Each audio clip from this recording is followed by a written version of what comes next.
Parce qu'elles ne veulent pas avoir une vie chrétienne disciplinée, dédiée au Seigneur, avec une véritable relation. On va les voir souvent, elles sont zélées dans le groupe comme ça. Mais au fond, elles se disent que bon, comme j'arrive pas à prier, à me sanctifier, si au moins ça là, j'ai fait la Dieu. Non, attention.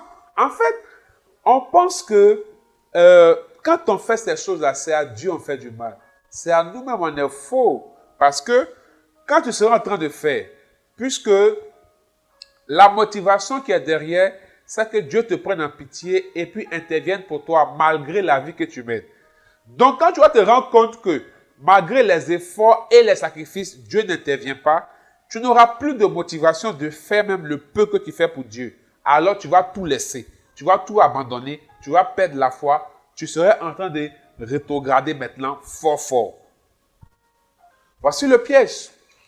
Mais quelqu'un qui mûrit, qui est bâti en Christ, même quand vous voyez les gens qui, devant une tempête, une situation, perdent la foi, non, quand mon parent est décédé, les gens ne sont pas venus me saluer, donc moi je ne vais plus à l'église. Quand j'ai eu tel problème là, le berger ne m'a pas appelé, donc moi je ne vais plus dans le groupe de prière. Quand j'ai eu ça là, en fait, toi-même là, tu étais au bord de la rétrogradation, il fallait juste un petit truc pour déclencher. Parce que quand tu as mûri en Christ, quand tu es attaché à Christ, ces choses-là ne peuvent pas te faire quitter le Seigneur. Parce que la Bible dit de prendre sur nous toutes les armes pour le jour du malheur. Donc, le chrétien doit vivre en se disant que mon cher, un jour là, il aura le malheur dans ma vie. Il aura des vents contraires, il aura des tempêtes. Vous devez... Mais ça, c'est quand on grandit dans le Seigneur. C'est pourquoi l'espace de ce jour-là, on prend le temps de vous donner des armes et des rudiments pour mûrir en Christ. Quels que soient tes jeûnes, quelles que soient tes prières, quelle que soit ta sanctification, il aura le jour du malheur. Même Jésus a connu le jour du malheur. Même Jésus a dit, c'est l'heure des ténèbres. Il y a dans ta vie une étape où ça sera l'heure des ténèbres. Et Jésus, sachant que c'est l'heure des ténèbres là, avant ça, on va voir Jésus prier beaucoup, se remplir de Dieu, être attaché à Dieu, se remplir de Dieu, être attaché à Dieu. Pourquoi? Parce que Jésus ne voulait pas rétrograder. Jésus ne voulait pas abandonner. Il ne voulait pas perdre la foi. Il ne voulait pas tomber dans la rétrogradation. Donc pour ça, il devait être connecté à son Père, être rempli de Dieu. Un jour, il aura le temps des ténèbres. Jésus a dit, levez-vous, allons-y. Voici l'heure des ténèbres arrive. Donc, dis-toi que dans ta vie, un jour, il fera soir.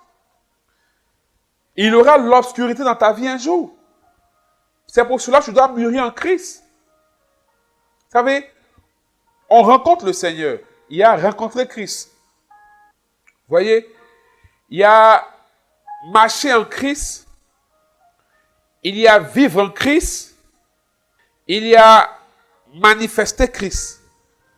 Mais le problème, quand les gens rencontrent Christ, ils veulent automatiquement manifester Christ. Mais ils oublient qu'entre la rencontre et la manifestation, il y a la marche et la vie. C'est la marche en Christ et la vie en Christ qui nous donne d'avoir une ossature, qui nous donne d'avoir un être spirituel. Pour être capable de tenir, de résister, de ne pas abandonner, ni lâcher quand la tempête va arriver. Paul dit quoi? Éphésiens 6. Prenez sur vous toutes les armes spirituelles pour le mauvais jour. Il y aura des mauvais jours dans nos vies. Ça, chrétien, je vais vous le dire. Éphésiens 6, verset 11. Revêtez-vous de toutes les armes de Dieu afin de pouvoir tenir ferme contre les ruses du diable. Vous voyez?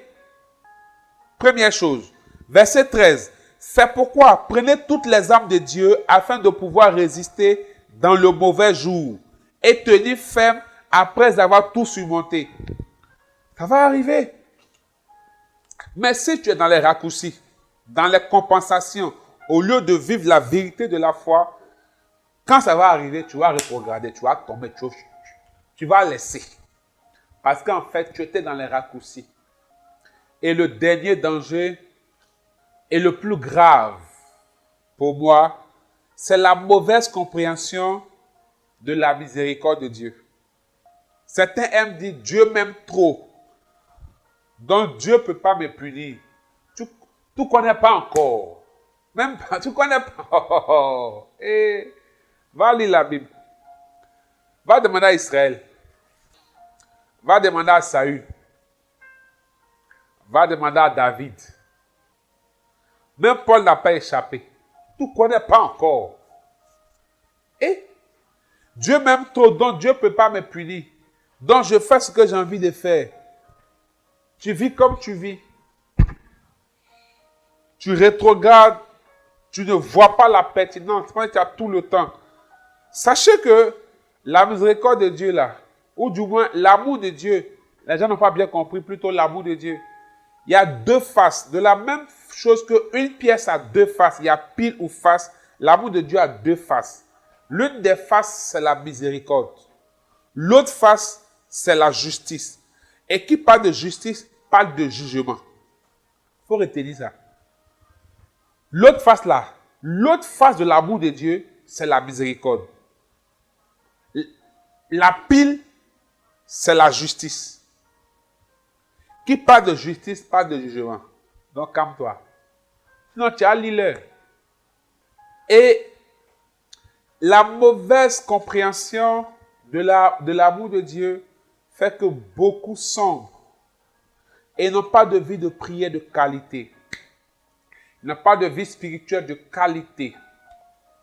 Attention. Je veux terminer en t'amenant à une réflexion, en te posant des questions. Est-ce que tu pries comme avant? À cette heure où nous parlons, est-ce que tu pries comme avant? Deuxième chose, as-tu toujours les mêmes convictions et croyances? As-tu toujours les mêmes convictions et croyances? Il y a des personnes qui, dans leur rencontre avec le Seigneur, elles étaient convaincues de beaucoup de vérités spirituelles. Mais arrivé un moment, elles ont commencé à tout remettre en cause. Tout nier, tout remettre en cause. Jusqu'à se dire, le plus important, moi, il y a la messe, il y a entrer chez moi. Est-ce que les croyances, les convictions que tu avais au début, quand tu as rencontré le Seigneur, tu penses que les mêmes tiennent aujourd'hui? Pose-toi la question. Troisième question. As-tu toujours la passion du service de Dieu? Est-ce que ton zèle est au même niveau? Est-ce que ton zèle est au même niveau? La réflexion ou trouver les réponses à ces trois interrogations vont t'aider à savoir si tu as emprunté le chemin de la rétrogradation ou bien si la rétrogradation est en train de te biper. Bien-aimés frères et sœurs, la rétrogradation spirituelle est une vérité, est une réalité de notre vie chrétienne. Personne n'est exempté, même moi-même qui te parle. Je suis déjà passé par là il y a pratiquement, je pourrais dire, 18 ans. Je suis passé par là, par la rétrogradation spirituelle, la déconversion. Je suis déjà passé par là. Malgré mes temps de jeûne, de 4 jours secs, de 1 semaine, ça m'a bipé. Vous voyez? Donc, il faut compter sur le Seigneur et il faut tenir ferme. Que Dieu nous bénisse. Bénissons le Seigneur. Dieu de nos pères, nous voulons te dire merci. Nous voulons te rendre toute la gloire. Merci Seigneur pour ta grâce. Merci pour ce temps de grâce et de bénédiction. Daigne nous instruire davantage, Seigneur, par ta main puissante. Daigne nous guider, Seigneur. Oh Dieu, que ton nom soit béni. Enseigne-nous, ouvre notre esprit et que la louange te revienne à toi seul. Au nom de Christ Jésus. Amen. Au nom du Père et du Fils et du Saint-Esprit. Amen. Bonne soirée à tous.